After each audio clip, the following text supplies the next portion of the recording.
Timepass मध्ये कलागुणांचे वावडे असलेला दगडू उर्फ रॉकी टाइमपास 2 मध्ये एकदम हिरो मटेरियल बनून समोर येतोय। सारखा राडा घालण्याची सवय तर आहेच, पण आता तो गल्लीचा मसीहा वगैरे झालाय।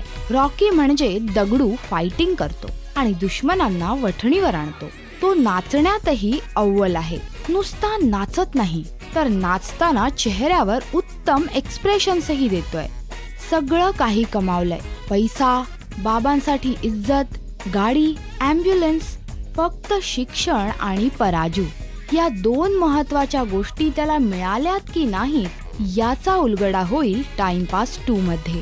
पराजूला शोधण्यासाठी आणि शोधल्यानंतर तिला पुन्हा पटवण्यासाठी तो मेहनत घेणार आहे आणि अर्थात तिच्या बाबांना पटवण्यासाठीही तो खास मेहनत घेणार आहे। मला जरा तुमच्याशी एका विषयावर बोलायचे होते। कुठल्या विषयावर बोलायचे होते? आयटम।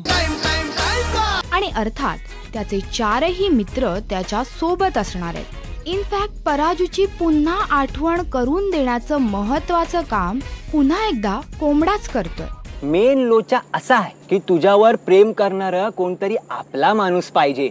म्हणजे दगडू लाईफ मध्ये लव नावाचा टाइमपास पाहिजे। अरे झालोय ना आपण सेटल, भेटलाय ना आपल्याला सगळं। एक गोष्ट राहिली, प्राजक्ता लेले। तर अशा प्रकारे परत हा चॅप्टर तसाच सुरू होतोय आणि मग पुन्हा एकदा प्रेमासाठीची धमासान कसरत सुरू होते। सो ह्या कसरतीची थोडी मजा तर आपण या नवीन ट्रेलर मधून पाहिलीच आहे। आता फुल टू मजा पाहूया 1 मेला। चित्रपटाच्या ट्रेलर मध्ये दिसलेला हा नवा दगडू, त्याची नवीन गँग आणि त्यांची नवी कसरत तुम्हाला कशी वाटली आम्हाला नक्की कळवा। नमस्कार, मी प्रथमेश परब, तुम्ही पाहताय राजश्री मराठी।